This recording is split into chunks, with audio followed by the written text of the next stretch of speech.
On this episode of Proof, you're in your bed and suddenly can't move. In the corner of your room, a dark shape appears. Are the shapes you make out in the darkness figments of an overactive imagination or a deadly threat? Join us as we take a look at the menacing figures called Shadow People.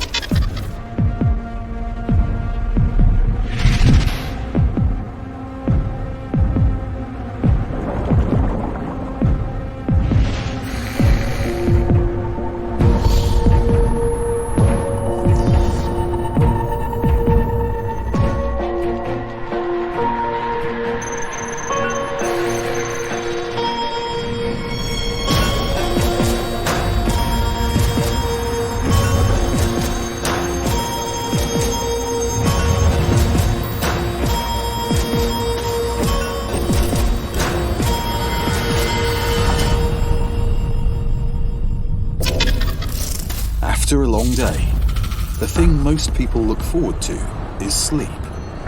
In fact, we spend 1/3 of our lives sleeping. It recharges our batteries and resets us for the next day. But law surrounding Shadow People, from the Quran, referencing pitch-black sapient beings, to modern reports of figures that flicker and disappear into the darkness, Shadow People have influenced society across cultures. In 2001, radio personality Art Bell encouraged people to send in drawings of shadow people, which he shared on his radio program website. But were these real experiences, or Art Bell implanting an idea in people's minds? But many researchers say there's a scientific explanation behind shadow people sightings. Sleep paralysis. Sleep paralysis, according to science, is a temporary paralysis that occurs as a person is moving into or out of REM, or rapid eye movement, the deepest stage of sleep. During REM sleep, the body is largely disconnected from the brain, effectively leaving the body paralyzed. Sleep paralysis is the result of premature or persistent mind-body disconnection as one is about to enter into or exit from REM sleep. Sleep paralysis occurs in REM sleep. What I mean by REM sleep is you are dreaming, you're half asleep and half awake, you're dozing off. Like I said, basically dreaming, but you're awake and completely paralyzed at the same time. Yeah, it's creepy. Basically, being half awake and half asleep, you know what's going on around you, but your body's asleep and your mind's awake. So you can't speak, you can't move, it's hard to breathe, and you hallucinate. Hallucination is the worst part. Also, with not moving and breathing and stuff, that stuff affects you too. They say don't be afraid, it'll only happen for like 15 minutes and it'll be done. But it's easier to say, don't be afraid, you'll be okay, don't worry about it, right? Now experiencing it, that's a whole different ball game. But some people believe that sleep paralysis is more than a medical condition, and that it may also be a psychological state that clears the way for interaction with the spirit world. It was about a week and a half ago. I woke up in the middle of the night. I turned over. See, I moved. I could move then. So I turned over and I just laid there. And I did notice my eyes were open because I thought I heard something. So I was listening and it sounded like voices in the room. One sitting in the chair and one at the foot of the bed. I'm like, it was saying everything I was thinking. Like, turn on the light. They said, turn on the light. So I'm like, okay. At this point, I realized I really couldn't move. So I was just moving my eyes like that. Like I was looking at the edge of the bed because that's where the voice was coming from. So I was looking to see if I could see anything. So I was like that, and I saw a foot. And so with the foot, I looked up and there was a shadow, like a figure, a woman's figure. This figure, it kept getting closer and closer to me. Eventually, I jumped up and I said, "What the fuck?" And then it ran out the room, flailing its arms. Real or just a dream? Some people believe sleep paralysis is the result of paranormal activity that can only be perceived when the mind is in the twilight of consciousness, between sleep cycles. And it is in that twilight state, they argue, that shadow people reveal themselves. In this clip, a woman describes her haunting encounter with such a dark figure. The first time that I had ever experienced sleep paralysis was at my sister's house. Her and her kids and her husband were going on a week-long cruise, so I was going to have the apartment to myself. I do not like to sleep with any type of doors open. I was sleeping on the couch. I made it a point to go ahead and close her bedroom door because I just didn't want it to be open. Like, I just don't. So I remember closing the bedroom door and, I just doze off to sleep. So this is the couch that I'm on, and this is my sister's door. My head is right here and my feet are going this way. So while I'm in this kind of limbo state, I look at her bedroom door. I just saw the door moving slowly. I don't understand why the door is opening and closing, but like the scariest part is that like you cannot move and you can't scream, you can't talk. I just remember seeing this tall, just super tall, black figure just by the door, just like over my head. And it's just like that same feeling of something is watching you and hovering over you, and they're not doing anything, but they're just like terrorizing you. And it's like the scariest feeling. While this confrontation sounds horrifying, is it more likely due to an overactive imagination? These accounts are disturbing, but are they real? Next on Proof. Who are the Hat Man and the Old Hag? And what happens if a shadow person becomes violent?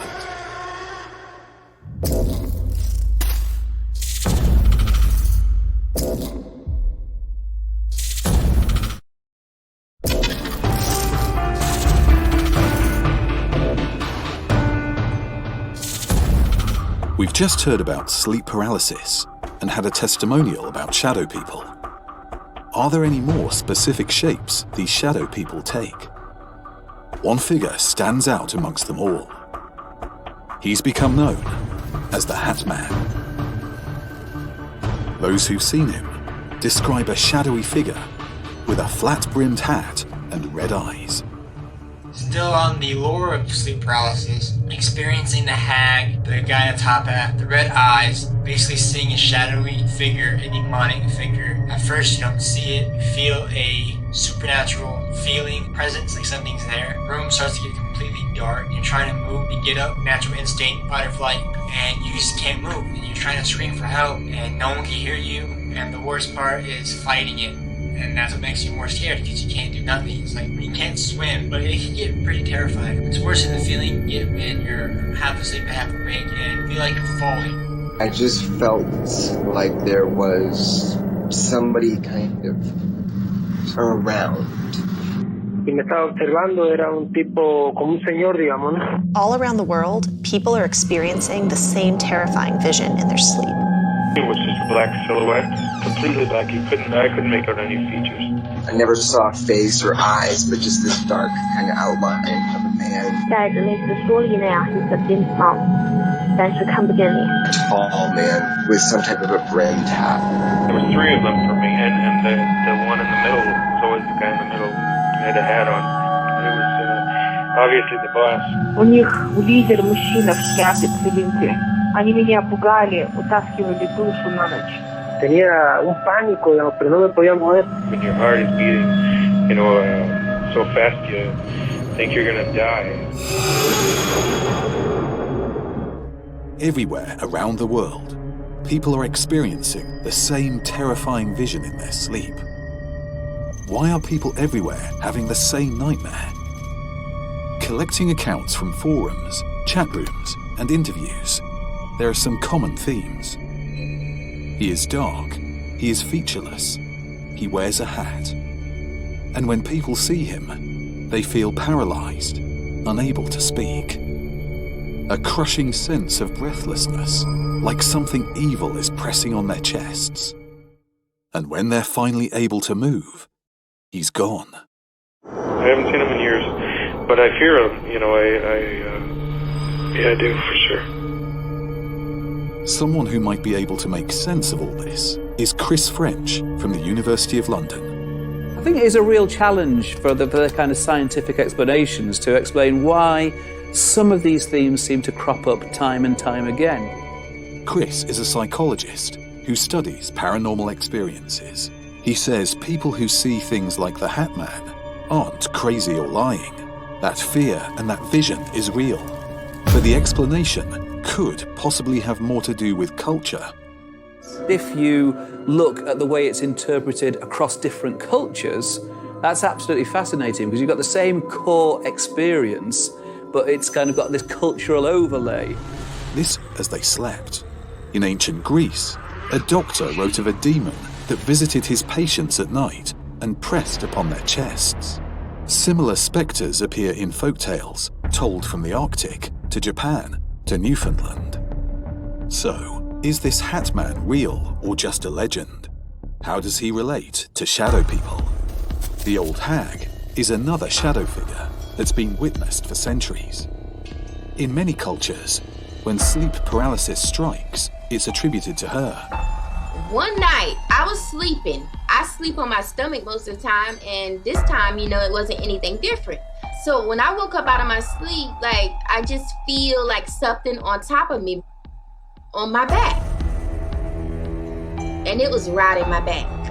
And I'm thinking, who the hell is on my back? And I couldn't talk. The only thing I could do is just think in my mind, what's going on? Who the heck is riding my back? And I couldn't bring out anything. I could not talk. But this darn hag was riding my back like a horse, y'all. Like a freaking horse. At that point, I was getting so tired and I started getting scared. So I started screaming out to my mother. But for some reason, the words was not coming out.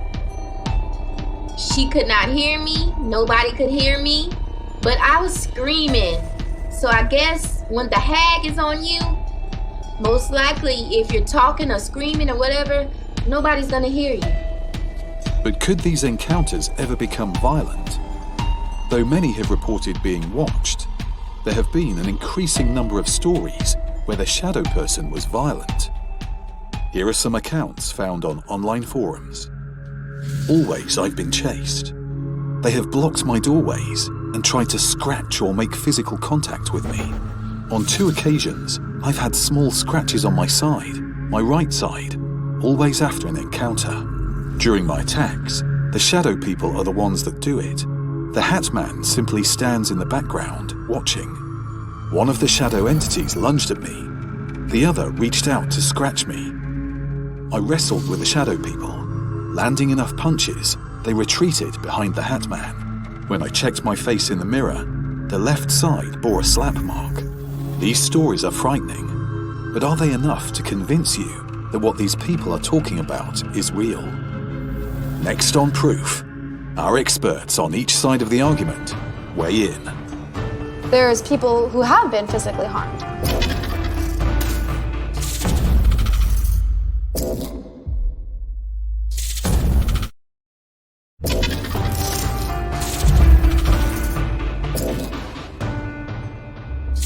We've just heard testimonies of shadow people, the Hat Man and the old hag.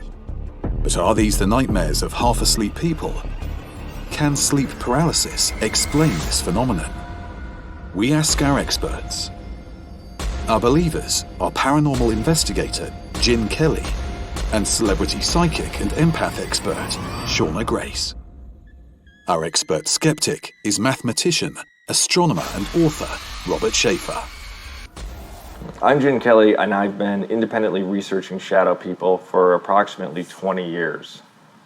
Shadow people are really interesting because they have different names in different languages. Everything from demons to the shadow persona, shadow man, the hat man. They have a ton of different names across a ton of different platforms, religions, cultures, societies. But it's possible that they're all the same thing. Most religious texts mention some form of shadow person or entity, and they're usually demonic in nature, generally used to indicate the personification of some type of evil entity. A shadow person is different than a ghost because a shadow person is a non-human entity. It's a non-human human form. It has its own consciousness, it has its own sentience, however, it is not of human origin. Shadow people are non-human forms that particularly feed and gain their energy, if you will, through creating fear and pain in living beings. There's people who have been physically harmed. Claims about shadow people are very strange, and there's no evidence that they're real. It's like you see something out of the corner of your eye and you think it's a person moving, or people may see a vision that they would interpret as a shadow person. Other people might interpret that same kind of a vision as an angel or as an alien abductor. We know that the human mind is very impressionable and very fallible when it comes to perceiving things. Lots of people wake up at night and feel paralyzed. Well, that's sleep paralysis. Sleep paralysis is a phenomenon that a lot of people are not familiar with, but it's very well known to science. When we are dreaming, our muscles literally are paralyzed because otherwise we'd be thrashing about and we'd be hitting things or hurting ourselves or waking up whoever is sleeping next to us. When somebody experiences sleep paralysis, they might think that they're fully awake, but they're really not. Their muscles are still paralyzed. Their eyes could be open, that they could see what's in the room, but if they're still dreaming, and these dream images are still being created in their mind, and so they are going to see this even if it's not there. The difference between sleep paralysis, which is often the argument that's used to deny the existence of shadow people or entities physically being able to affect you, is that when you are experiencing sleep paralysis, which of course can feel frightening. I mean, who wouldn't be a little scared if they can't move and having that sensation? But there's also the difference, though, is if you are in sleep paralysis, you also don't feel this massive presence at the level that you do when it's actually a shadow person. It's more of a holy moly, I can't move, this is crazy, right? You of course you have experiences, but a shadow person, when they're affecting you, you know without a shadow of a doubt that there is an energy or an entity affecting you and holding you down. I'm not sure why shadow people are a personification of evil or looked at as evil. I just know that all the stories that I hear, all the stories that I read, all the research that I do, I never hear of a shadow person assisting anybody. There could be a multitude of explanations for this. One of those explanations is they were never human. They don't like mankind, period. There's no getting along. Like, take the story of Lucifer in the Bible, for example. Lucifer, in rebelling, against heaven, being thrown out, was a story of how these shadow people got created. Maybe it wasn't angels that was cast out, or maybe that was a punishment. In previous centuries, it was usually seen as something demonic. They used to call it the old hag, was a phenomena. It's supposed to be like a witch or something that came and sat on your chest and was like choking you or holding you down. I know there are a lot of stories about shadow people being connected to a man wearing a hat or an old hag. With entities, they can always take on particular forms or particular view, right, visual, if you will. Most of the time, when I've encountered a shadow person, they are literally in the shape of a shadow. These things have, existed. This kind of, perceptions have existed throughout history. People just interpret them in different ways depending on what they've been told or what they've heard. Shadow people are most often encountered in homes that perhaps have a lot of emotional anger or trauma. Why shadow people feed on fear, pain, upset, innate energy. When you are afraid, when you are in pain, when you are experiencing heightened emotional trauma, a non-human form is able to feed and pull that energy from you, which is why when a shadow person or a entity in general that is choosing to pull your energy, you feel massive cold, and your physical body responds to the same way it does when it is experiencing fear. Of course, there's no real evidence to support anything concerning shadow people. If it were real, we'd have at least some decent photographs, something plausible. We'd also have group sightings or two sightings. Why does, if a husband and a wife are both sleeping in the bed together, how come they both don't see the shadow person at the same time? Very strange. With so many people, everybody has nowadays, a cell phone and a camera. It takes videos as well as still photos. Why don't we have any really good photos and videos, really good videos of shadow people or anything like that? If you go to the doctor and you're misdiagnosed, you're never going to heal the problem and get the proper diagnosis. Do you believe that there are entities wanting to interact with you in the darkness of your bedroom? Or could this all be explained away? Are shadow people real? And have any of our experts convinced you? Have you seen enough proof?